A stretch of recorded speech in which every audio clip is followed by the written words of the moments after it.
You're listening to Alternative I Beyond the File. I'm Melissa Phelan. Some of the most dangerous things in this country aren't hiding in the shadows. They're hiding in plain sight, in the spaces we walk past every day, in the patterns we've been trained not to see. And my guest today has built a life purpose around seeing what others miss. Jason Smith is first a husband, a father, a family man. By profession, he operates at the highest levels of commercial space and defense industries, FAA-certified, with years inside aerospace giants, advancing turnkey spacelift solutions, government contracts, and mission-critical compliance work. It's a world that runs on precision, pattern recognition, and the discipline to never look away from the details. It's that same discipline he now brings to a very different mission, the fight against child trafficking and exploitation, a fight he carries as a father first. In this episode, we sit down with Jason to understand who he is, what he has seen that pulled him into this work, and what every one of us, parents, neighbors, communities, can actually do about it. This is the first of many deeper conversations about what it will take to change the landscape we're facing as a nation. Welcome to Beyond the File. Let's begin. Jason,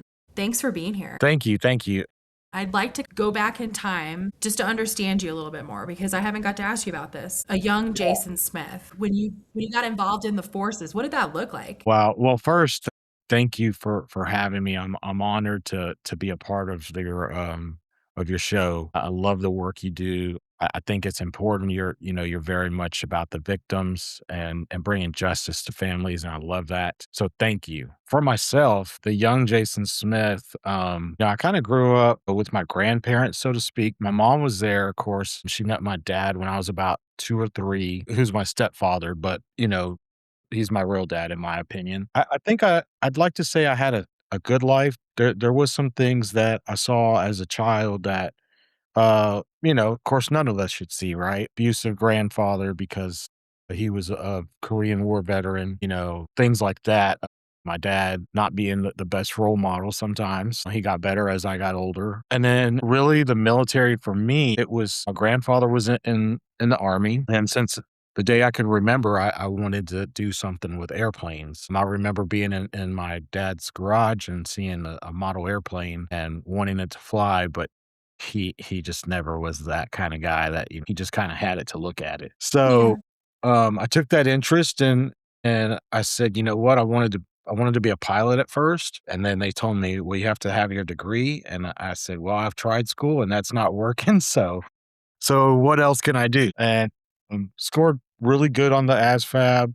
Was actually considering going to the Marines. And my uncle flew down from San Diego and said, you're too smart for that. No offense to any Marines out there. You guys are awesome. But he said, you're too smart for that because he was a Marine. He said, you're going to go to the Air Force. I said, okay. Wanted to be a firefighter initially because that's what he did. And he said, be a firefighter. When you come out, I'll get you on with the Federal Fire Department in San Diego. I was like, okay, I had this plan. Go to MEPS, get processed, whatnot. And my recruiter says, well, it's going to be a year before we can bring you in if you want to be a firefighter. At that point in my life, I wasn't making probably some of the best decisions. My mom had got on me and she was like, look, you're either going to work full time or go to school or go to military. I said, okay, fine.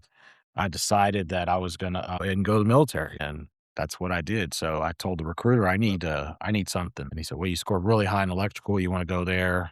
You want to do electronics? I said, no. He's like, what about a crew chief? You could be a crew chief. You go everywhere with your airplane. I was like, wow, that sounds exciting. Yeah, let's do it. Mind you, mechanics was probably my lowest score on the ASVAB, all the scores. So I went ahead and took it and loved every minute of it. It was funny because, my mom was very strict on this, as my dad was too. The recruiters, they tried yelling at me for the first 3 days, and then they realized they couldn't get a reaction out of me. And when they asked me why, I said, well, you've never met my parents. So basic was pretty easy to get through from that point of view. I struggled a little bit with the physical part of it because I just have bad knees, right? But I made it. And, here I am almost 30 years later. I'm out and yeah. So what else would you like to know? Well, I think that's really interesting that even in an area, because when we look at like testing, for example, it was an area that maybe you didn't score the highest that day, but it became part of what led you to where you are today. Yeah, it's crazy. Yes.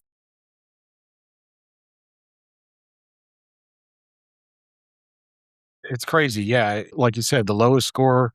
And here I am. For many years, I was a technician, and then I kind of worked my way up into customer service and then project management and now business development. So present day, with everything that you have going on, I know you're having like a career shift, you're starting something new, but where do you stand today? Like what's going on? There's a couple of things. My wife is a teacher, and her heart has been pulled in the direction being an advocate for children. So my first goal is to get us to a financial standpoint where she can ultimately walk away from being a teacher and do advocacy, some on a pro bono level, some on a paid basis. And initially when she started, because she got her master's about a year and a half ago, and she said, well, I need to get this diagnostician certification so I can be an advocate for kids. And when she started that, her goal was to, oh, it's a backup plan for retirement, so I can do that when I retire. From what she's seen in the school district over the last 15 years as an educator, she's just pulled in that direction. And so for me, it's important to get us to that financial standpoint where I can say, you know what, walk away. I can pay for everything on my end, and you help the children. So that's the first goal. The second goal is in the next 10 to, I'd say no more than 12 years, to be myself retired and dedicating myself more to some of the child trafficking issues that I've seen over the last many years. I'll just say many years before I even started with V4CR volunteer. Jason, to take you back to when you first started to be aware of child trafficking, what did that look like to you? When were you introduced to it? Wow. First time I realized, I guess I can't even say I realized it then. It was about 2002, I believe. I had moved back to Houston. I was working at night, and to get to work from where I lived, I had to go through the north side of Houston. And I saw this lady walking down the street, and it's 9, 10 o'clock at night. So I pull over and I'm like, hey, are you okay? Do you need a ride? And she says, I need a date. And I was like, whoa, this is, yeah, wrong guy. Sorry. Yeah. Kept going. And it bothered me because I was like, wow, I've heard it. I mean, I moved from Vegas back, or no, I hadn't moved to Vegas yet, but you go to Las Vegas, you hear about the houses they have in parts of Nevada, but I had never experienced it on that level. The child trafficking thing, really, I didn't really see it until, wow, I want to say probably started hearing about it around 2015, started to travel a lot, but it was still kind of in its infancy from a commercial aspect where like a lot of people know about it now. And then I found before CR scrolling through LinkedIn and started reading about what Craig started 18 and looking through the website and realizing like, wow, this is large. This is larger than I could have ever imagined. I was in shock, and I was like, I need to be part of this. For whatever reason, I was like, I love kids. I just love kids. Myself, I was pretty much raised, even though I have my dad and my grandfather in my life, my grandmother was a huge part of my upbringing. My aunt, she was more like an older sister to me. I have that very protective nature about me. So when I see that people are doing this to kids, I'm like, something's gotta, I have to be some kind of part of this solution. And I Yes. didn't know what it looked like at that point. As a friend and colleague, I know that you're that kind of person and you're not somebody that is complacent. That's something that I know about you personally, Jason. And I think that there's so much, given your background and what you've seen, and so many topics to breach, especially for our audience. Jason's background in aerospace, understanding where we're headed with those capabilities, looking at child trafficking, which is a serious problem. I mean, that's just putting it lightly. It's something that is in every city, I mean, I'm not going to say it's on every street, but when we're looking at it, it's hard to really wrap our minds around where we're headed. And Jason, you mentioned that you really didn't see or start to come to understand this until a little bit later in your career and your adult life. And it's because, and maybe you can give some insight into this, it's that notion of hiding in plain sight, right? If you're not trained And would you agree that when you started to learn about this, did you get the tools in your toolkit, so to speak, of knowing how to identify trafficking victims, for example? Yes, so that's part of the program. When I signed up for Veterans for Child Rescue, we had to take so many hours of training in order to become part of the organization, right? So that way we would know what to look for or how to identify these things. We're like Craig is very front lines. He's working with law enforcement almost on a daily basis. He's out there, they're doing these busts, whereas the volunteers are more in the background, making the communities aware of what's going on and what to look for also. So yeah, we had to take that training. And when I mean, you're talking about some hours of watching videos and learning some of the terminology and just kind of things that are very much in plain sight that you would never think of. And a good example is I travel a lot. I went to South America and I was in Belize, and there's kids out on the street selling trinkets. Well, to most tourists, it looks like just a kid just out there selling trinkets to make money for their family. It does. But when I sat down with these children, sitting there eating lunch, me and my wife, and they came over to, try to sell some trinkets, and we started engaging in conversation. And as we're going through the conversation, we're asking them their names. And two of them gave their names. Whether those were real or not, I couldn't say.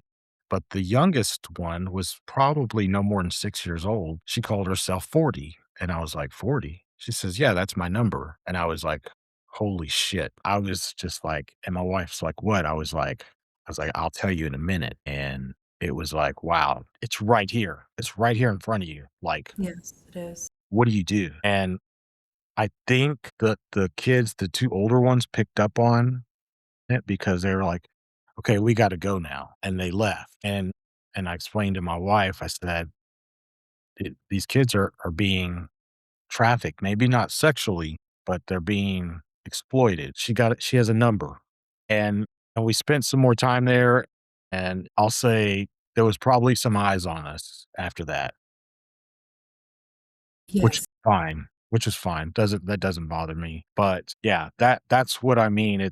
It's in plain sight. And most tourists would never think. They'd be like, "Oh, that's cute. Haha. She calls herself 40." No, no, she's got a number. Well, and from what we know about these groups and how organized they are, especially in these certain countries like Belize and things you're talking about, they know how to use children to identify customers or people that they need to steer clear of. Would you agree? Absolutely, absolutely. Mexico was really Belize was one, Mexico was another encounter I had. We go down to Puerto Vallarta. I like to go fish down there. You'll see kids everywhere selling things. And I'm not saying that that's all exploitation, but yes, the kids know, they can help kind of like you said, identify who those customers may be. I can't even describe how it makes you feel, but I'll tell you, one night I was over there and there's two young kids that we kind of grew attached to. They come up and try to sell us things. We tell them, "Hey, sit down. If you're hungry, we'll feed you." And so they'd sit down with us. And that later that night, I had went out, and it was pretty late at night. It was probably about 11 p.m. And I saw the little girl, who at the time was probably 12, and she's out selling these little trinkets, and it's almost midnight. I was like, "What are you doing out here?" She's talking to me in Spanish. She's like, I'm selling my trinkets." I said, "No, this is not an hour for you to be out. How are you getting home?" "I'm taking the bus." "Where's the bus station?" "It's down that way." "Give me your trinkets." And I gave her $50. I said, "Get your ass on the bus and go home now." And she did. Good. But I mean, as a parent, there's no way in hell I'd let my kid at 12 years old. Now, I will say this, it is a fairly safe community until it's not, right? We saw what recently happened over there and the shit going down and how they were killing their own people over a cartel league. Um, so those are the things that, when you know the background of child exploitation and child sex trafficking, those are the things you pick up on pretty quickly. I would agree, and it's sort of like once you see it, once you have the knowledge seed planted, it's something you just can't unsee again. You could be at a mall, even where we live in the United States, it's everywhere. It could be child exploitation for labor, trafficking of all types. Some people are not aware of the different layers to it. Yes. But when you really pay attention, for example, out in Colorado, they have some problems out here. We do. We have problems ultimately in this state. And you have a lot of different homeless populations that will have children on the street corner. But if you know what to look for and you look at the surroundings, there's always a guy down the street in a vehicle watching them the entire time, and then somebody else is over across the street at the gas station. Would you agree that it's something that can be trained? We could teach civilians what to look for? Absolutely.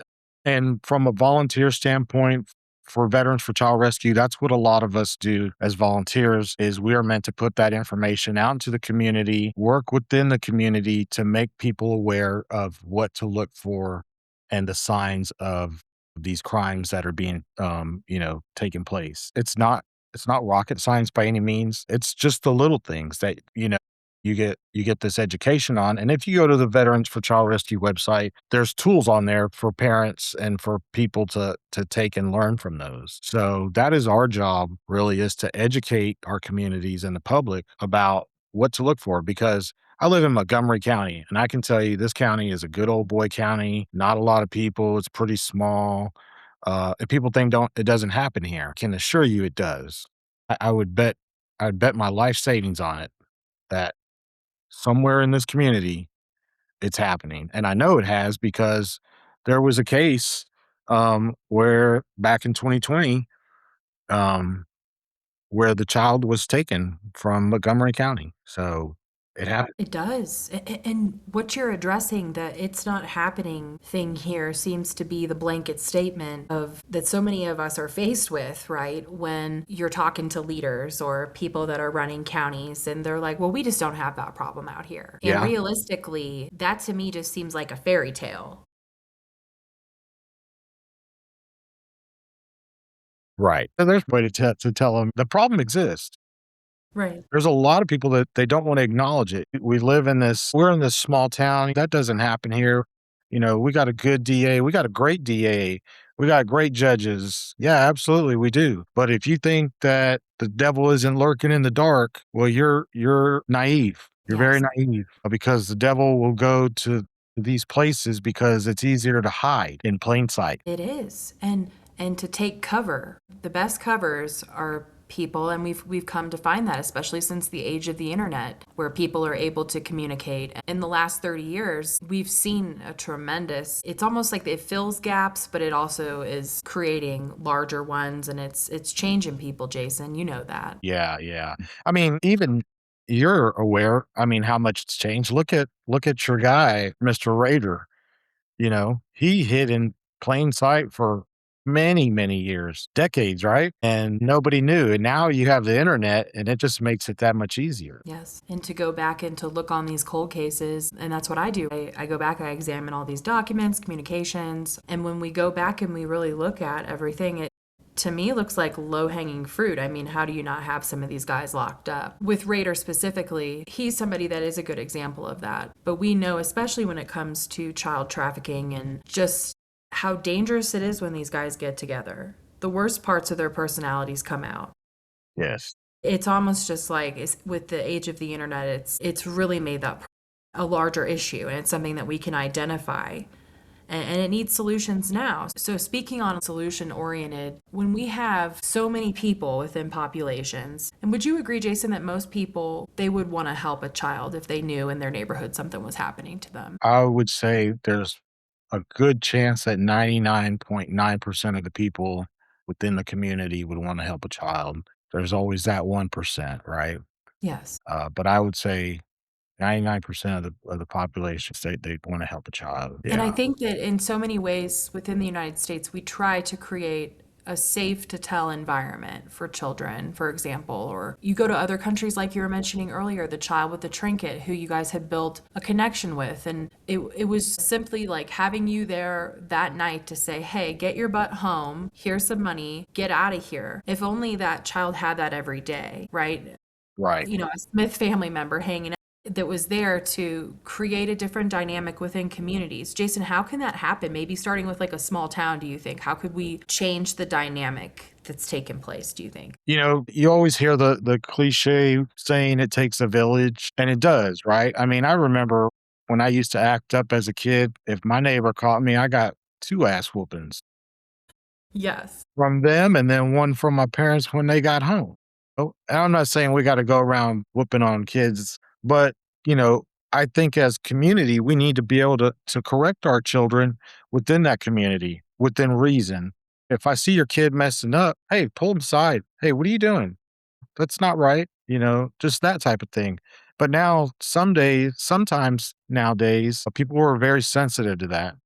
I don't want you telling my kid anything. Look, you may not want me putting my hands on your kid. I can understand that, but do you want me to let your kid break that neighbor's window or jump into that vehicle when they shouldn't be or just doing something they shouldn't be? Being kids who have nothing better to do but to find trouble to get into. I was there. I was there once. Yeah. It's part of growing up. If you're not busy, you find shit to get into and then you're in trouble. It starts there. We have to come together as a community and say, "Hey, I know your dad and I know he wouldn't be happy if I told him that's what you're doing right now. Let's cut that out." And that be the overall vibe of the community. We're here to take care of each other, not to harm each other, to look out for each other. And I think that's where it starts. It does.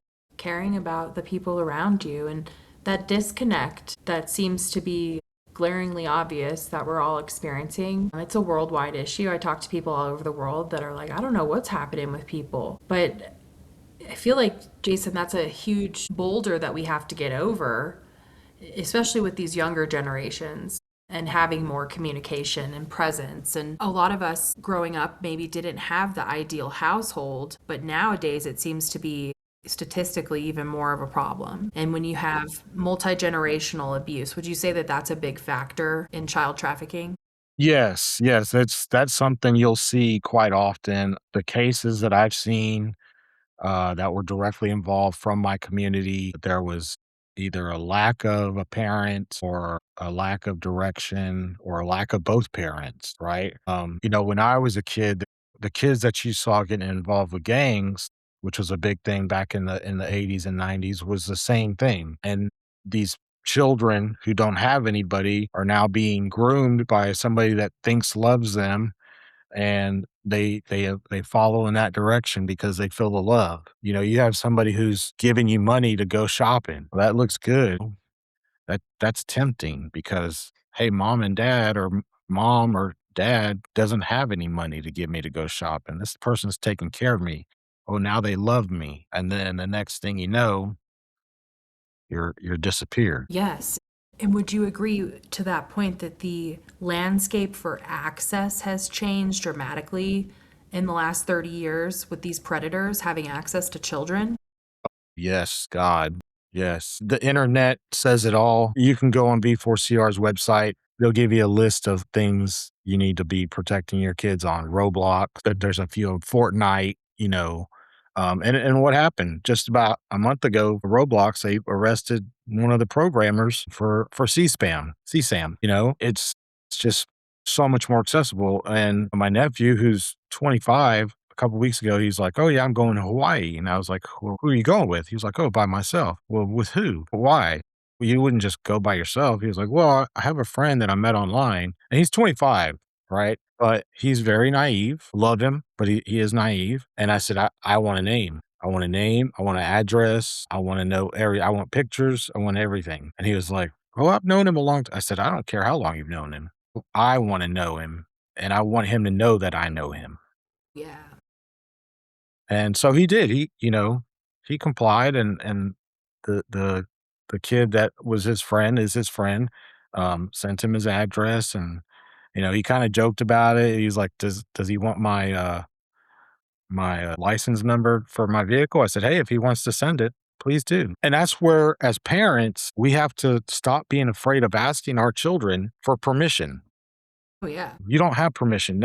The way I was raised, and I'm sure you were too, you're living under my house, under my rules. I don't need permission to ask you for stuff. You're going to tell me what I want to know, or you're not going to have privilege. And that's the way it has to be. I mean, the accountability factor, which is a common theme that's coming up in these conversations I'm getting to have, which I feel privileged to have with people like you. And that's what this show is about, is getting people to have the conversations, because that's where it starts. The Absolutely. awareness, the seed planting, right? And it's knowing that we're up against this, and it's just this problem that keeps growing because creators, tech companies, these guys that know what they're doing, they've admitted it, guys and gals, y'all knew what you were doing, and you don't even care about how this is shifting the minds of these children. So it's criminal activity, in my opinion. And Absolutely. it's good to see that Zuckerberg, for example, he's always a name that comes up, but he was in court recently being held accountable for quite a bit of what this was doing. Understanding how addictive these platforms are, how unhealthy they are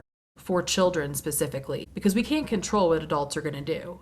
And No. then it becomes a censorship kind of conversation, doesn't it, Jason? Where it's like, well, how much of an obligation do we have to tell an adult, hey, don't look at this stuff, man. Don't go Yeah. looking for this stuff. Yeah, exactly. But yeah, they should be held accountable. I mean, you're telling me all the technology we have out there and you can't keep children from looking that kind of stuff up? I call bullshit. Yeah. I mean, even for what we're allowing the general public to consume or to eat or whatever it is that's going on, because it's people are unhealthy. And we know that, Jason.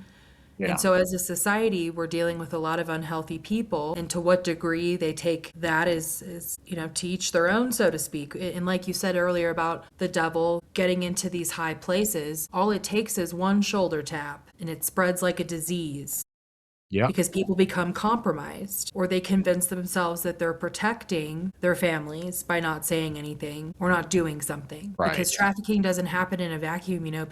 There's always people that are aware and have perpetuated. That's why it's a huge business. How do you feel about the business that it has become in the United States, Jason? It's it's disgusting because the United States is the number one consumer, meaning it's not third world countries, it's us. It's here. We obviously, I mean, look at the whole Epstein thing, how that blew up. And that wasn't by mistake, but we won't go down that rabbit hole because we could spend a whole 3 days easily talking about that. But in the US, we're the number one consumer. You see it every year during Super Bowl. You go back and look at the history. Craig ran sting operations with Veterans for Child Rescue, and they've got numerous cases that are pending prosecution on possible traffickers or pedophiles. So yeah, it's disgusting. We're spending how many trillions of dollars to send people around the moon, but down here on Earth, we still have all these problems. Why? Why do we need to worry about going to the moon? We can't even fix the shit we got here. So true. I mean, I feel the same way about it, and how they're allocating this funding toward helping these children who need help today. There are people that are aware of this. They understand who's who. That's why whenever I do investigations and I go to a small town, people start talking Oh, because yeah. they're like, well, here's someone that'll do something about it. Don't you know how powerful that is? If one person, such as yourself, Jason, and you've seen the power of veterans, for example, that show up, and you get there, and what kept control of these streets for so many years when they were safer, when crime families who weren't into selling children, for example, or people, they just kept things in line. They made these guys too afraid to operate. It Absolutely. took individuals, didn't it? Yep. And so, what would you say to people that, for example, I have to address this. People that don't believe that this is going on, they're just naive, but they almost don't want to look at it. They'll even admit, hey, I don't want to talk about this. Yeah, I actually ran into for the first time, and since I really started getting into this, I ran into somebody who point blank said, I don't believe that's true. I thought that was all a myth. And I was taken back because I was like, really? And she's like, yeah, I've heard of that, but I don't think it's true. But before we could continue the conversation, I had met her at a conference. Somebody else had kind of interrupted the conversation and she started talking to them. And I never got a chance to sit down with her and address that non belief of what is going on and what's happening. I think a lot of eyes have opened up since, Tim Ballard has come out and, people didn't really know who he was before. It's a lot more prevalent now that this thing is going on. To the people that don't believe and they don't want to admit that it's happening, all I can say is you better protect your children with everything you have, because if you don't believe that that's happening, you won't believe that people have access to your children online. Will watch your children. People will stalk your children. And when they find that vulnerable opportunity, they will take advantage of it. Yes, they will. And something that's important, I think, to address, and this is what's on my heart, Jason, hearing you say this, is also to that same message, like look out for your children, pay attention. Pay attention to other children that are friends of your children. I Yes. know growing up, a lot of the best places that I hung out outside of my household were my friends' houses. That's where I felt safe.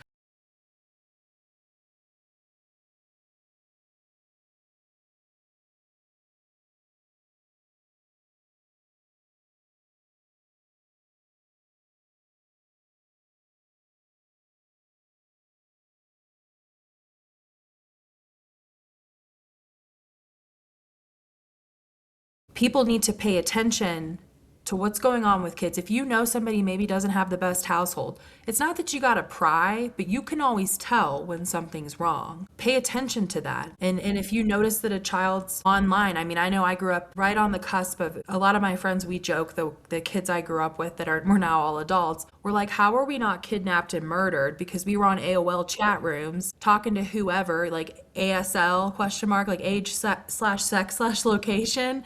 I mean, how did we not get murdered? But it was because back then it was just kind of on the cusp. All these guys realized they could get in these chat rooms, guys and girls, because there are female predators too. That's Absolutely. why children in foreign countries, like you were saying earlier, like they'll approach a couple to gauge what's going to happen here Yeah. because people will with the sex tourism and everything. So it's just such a pervasive issue and it's a rot on humanity. And the fact that it's not addressed and that we don't care anymore. I mean, it's just so sad to me to think that because to me it's like it's a spiritual war. But at the same time, if you're just looking at it human to human, it makes more sense why people don't believe in anything because they're just continuously let down. And these predators will use any.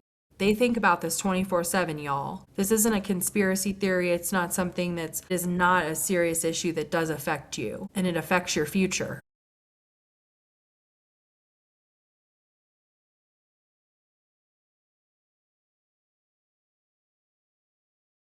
Absolutely. When V4CR, when they go do these sting operations, they have chatters that are trained and certified to do the chatting because of certain laws and regulations. People like you and I just can't do it. We have to be certified because you have to follow protocol when you're doing this to make sure you're not basically trapping somebody, right? Yeah. Entrapment. Oh, yeah. Because otherwise, then that case gets thrown out of court. So they're certified and trained to do this type of activity. And I've heard stories from them where exactly what you're describing happens within seconds, if not seconds, minutes. They're being asked details. They're telling, the person on the other end that they're underage.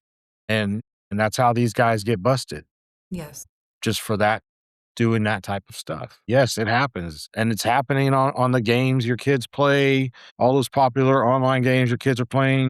You better have some oversight because somebody's out there watching and waiting. Yes, they are. And I don't wanna put I'm not trying to do this as a scare tactic. It's for real, and I'm doing it because I care about people's kids, and I don't ever wanna see them have to suffer, um that loss or that wonder of, "My God, who has my child and will I ever see them again?" Yes. Or their child to have one afternoon where they got in the car with the wrong person and then they're dropped off later again after experiencing the worst kind of thing that could happen to them. I mean, the possibilities are endless. These guys think that they're creative. They get on here and they make all this art and these scenarios and role playing and it's such a problem. Jason, would you agree that these guys cannot be rehabilitated? I've heard of this. I've never looked into it myself because if you do something like that to a child, I think there's only one place for you. And I'm not God, so I don't want to say they can't, but I'd say the chances are they probably cannot. If there's any possibility that they could be rehabilitated, I'd say it's probably less than 1%. Yes, and I would agree with you on that. I'm always curious to see what people feel. And when you look to the future, Jason, like what do you see realistically that civilians are able to do in the future that they can't now as far as tackling these kinds of problems? I think, as civilians go, and let me just add this in there. Veterans for Child Rescue is not just made up of veterans, right? It's part of the organization's name, but we have some great volunteers that they're just civilians who care about kids and they want to be part of this mission.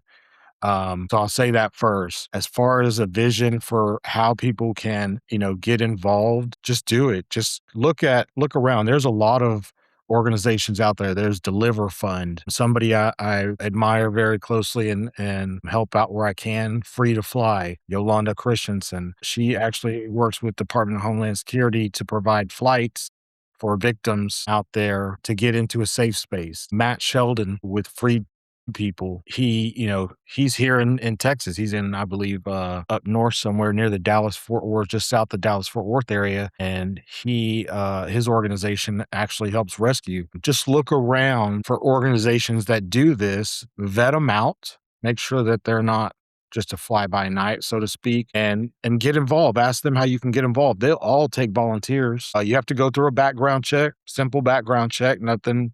They're not going to probe you, but just to make sure you're clean and just involved, because that will open your eyes to so much. It opened mine. It really did, to the things that are going on around us. I sent you my paper that I did for my capstone while I was getting my degree. Even reading those statistics when I was doing that paper, it's alarming, right? That people don't realize the certain things that could be happening. And in that paper, it identifies kind of one of the reasons why, because sometimes it's the parents of the children that are actually trafficking their own children. Yes, it is. And familial trafficking is something that we will be getting into more this season, talking about some of that, because most people, they couldn't even imagine. I think so many people, they're like, well, I can't even imagine doing that. So it's not happening to me, not my child. It won't happen. I think this would be an interesting thing to go into. We talk about registered sex offenders and being able to identify who's who in the neighborhood. And there are benefits to that. There are probably ways we could take that a step further. But what about, Jason, all of these guys that they never face a day in court, or their case gets tossed out, or it's a difficult complex, so they slap them on the wrist. What should we be doing differently, do you feel, in these areas to get these guys? Wow. The biggest, and I'll back up a little bit. So I'm not going to say who would, well, actually, you know what? I'm going to call them out, because I had a conversation with the Houston Police Department. Okay. Mm-hmm. There's a street down here called Bissonnette. That's what they call the track. You can look it up. There's videos on YouTube. It'll show you exactly what trafficking looks like. And I'm not talking about older women. I'm talking about children. Some as young as 12 years old have been rescued from out there by, an amazing woman that I know. Her name is Betty Simmons, and she has an organization. I met her some years ago through some things that we were doing for Veterans for Child Rescue. She's awesome. She goes out to Bissonnette and hunts down these missing children. Houston knows about this street. They know that this problem exists. I sit down with the Houston Police Department and I say, hey, Child Rescue has this opportunity where we'll come in and we'll provide, what do you call them? The blotters to, trap these pedophiles into admitting they want to do this stuff. And I was told point blank, like, they have plenty of resources that at any moment they could make a phone call and have all the resources they need. So they really didn't need our services. Okay, I respect that. But then why do we have a block that's being run by pimps? Right. Oh, yeah.